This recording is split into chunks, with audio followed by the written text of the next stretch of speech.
Hi there, my name is Bhavna Tailor and I have set up a charity called Stargardt Connected. This was after my son was diagnosed with a condition called Stargardt's when he was 7 years old. That was in 2015. Stargardt's is a rare inherited retinal condition.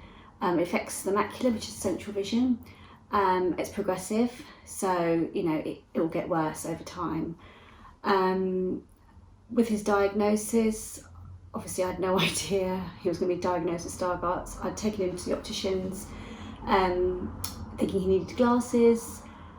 His diagnosis was actually quite quick. He was diagnosed within 2 weeks. So I went to the opticians. They thought he didn't need, they said that his vision wasn't going to be corrected with glasses. But he still had problems reading the sight chart. So I was thinking, what does that mean? I went for a second opinion, said the same thing. I then did a private referral to Moorfields, and that's when they said that he had Stargardt's. So yeah, that was the biggest shock, to find out that he's got a condition which is progressive vision loss and there's no cure, no treatment. And that was it. They said that was it. Your son's got Stargardt's, you'll come back, you'll be seen yearly, and that was it. That's our life sentence at that time. I remember thinking that devastation, the shock, the heartbreak, the disbelief. I mean, I think the shock was the biggest thing. I remember thinking, no, like he's a happy, healthy 7-year-old, never had any problems with his eyesight before. We'd go to routine checkups at the opticians and nothing had ever been picked up. So I was just like, it can't be happening, and to be told that it's progressive, there's nothing you can do about it. That feelings of, the heartbreak, the helplessness were kind of like the main sort of emotions we were feeling, and just really distraught. And it being a rare condition, I'd never heard of it before, so that was the other issue. You're sort of thinking you're on your own, how many people are there with this condition?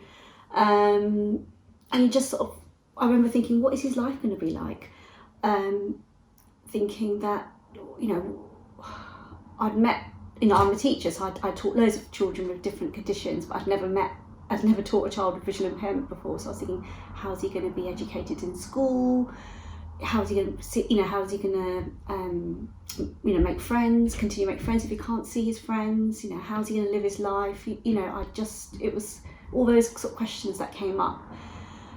And I think just feeling so awful and just so heartbroken, and I just wanted to do something positive.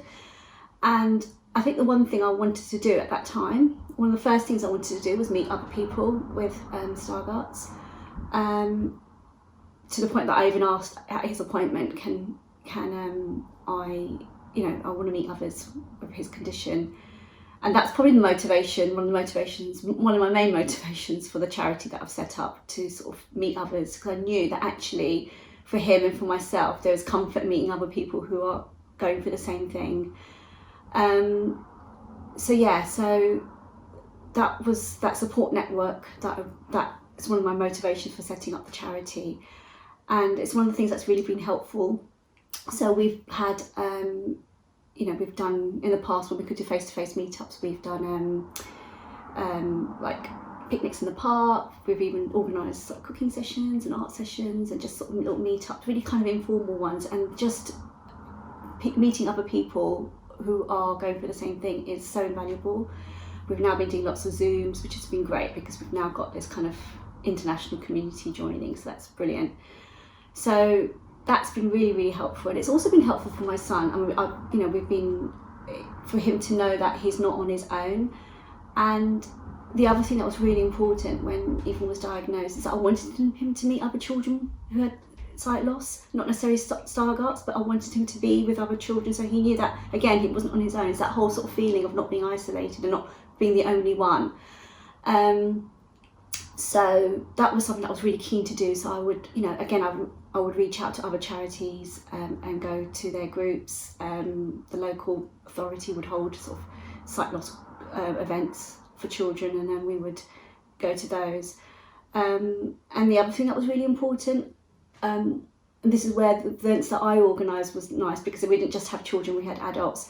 And I wanted him to realise, and this is what was important for me to realise as well, was life does go on. Like, you can lead a full life with vision loss, and with Stargardt. So he's, we've been lucky enough to meet sort of Paralympians. I've had a Paralympian of Stargardt's come to Ethan School and do an assembly. He's won gold in the Olympics. So knowing that people can really achieve and do really well, and it's about adapting to different ways, and you can still be happy. And that to me is really key, because I remember thinking, is he ever going to be happy again? And that was the other thing I remember thinking, when he was diagnosed. So that kind of support network's really, really important. And I've also, as well as the sight loss community, I've been lucky to have quite close, really amazing friends and family to support me. And I think talking really helps, and there is so much value in just sort of sharing your grief, your worries, with whoever you can trust. I think that's really, really important as well. The other thing was important to me was not, sort of raising awareness of the condition and finding out as much information as well. So I think knowledge is power. I would go to lots of sort of conferences if I could, or anything that I knew, anything event around Stargardt's, I would go to initially, just to find out what was going on from the professionals, from the medical professionals, what they were, where we were in regards to sort of treatments and things. So sort of keeping abreast of that is been key. And that's the other thing with the charity sort of we want to do is involve them also in our community. So and then raising awareness is so important, because with a rare condition, very often people will say, most often than not, people will say, I've never heard of Stargardt's before. So raising that awareness is key in terms of that support aspect, and also helping with potential treatments and a cure. So that's kind of our mission statement, has been raising awareness, giving support, which I've talked about, and also the other one is seeking a cure, which obviously we want.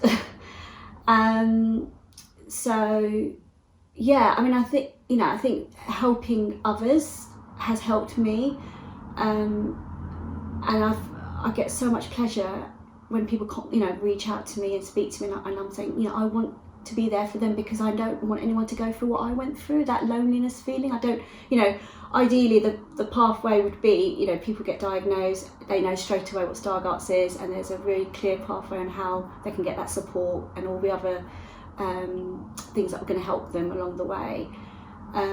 So it's that positivity, I think, with the charity.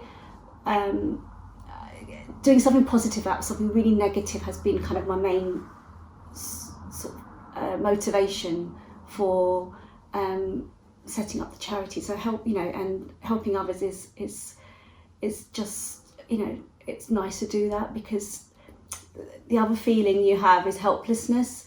And that was the feeling I had when Ethan was diagnosed. I thought, well, there's no cure, there's no, treatment. What, I'm just going to watch my son lose his eyesight. And I remember thinking, that is just awful, just to watch your child lose something that's so key part of them, and that's been really difficult for me, and it's been tricky for him, as his vision gets worse.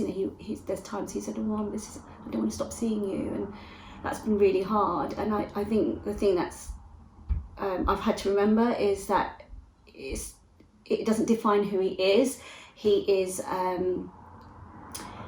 still Ethan, and he's still, and actually 5 years after his diagnosis, I can say he's not any different than he was prior to his diagnosis, and that gives me comfort. He's still really happy, really positive. He's got lots of friends, he's really popular, he's doing really well at school, he's been really well supported, and he gets on with it, and he doesn't let it stop him doing what he wants. And I think that gives me a lot of comfort as well. And I think as a parent, you have to kind of install that in them as well. I've never said to him, you can't do this because you're visually impaired. I said, no, he's gone go-karting, he's played tennis, he goes to, all the parties with, they did paintballing before lockdown with his friends, paintballing, and he was going to struggle to see his opponents, but he had his friend with him. He had a plan because I'll be with my friend. So I haven't stopped him doing anything, and I've always been really positive about it. Saying, look, at the end of the day, I'm here for you. To talk about. I've been really open about his condition as well, and said, if you want to talk about Stargardt, that's fine. I'm here for you. And I think him seeing me set up the charity is probably really positive as well for him, because he's thinking, actually, Mum's doing something that's helping others. And he meets obviously lots of other people who are doing brilliantly. So yeah, that's kind of, it's been, it has been really key, the setting up the charity, I suppose, in terms of supporting my well-being and Ethan's well-being, and I'm really glad I've been able to do that and get the support from other people to help me. So yeah, that's it.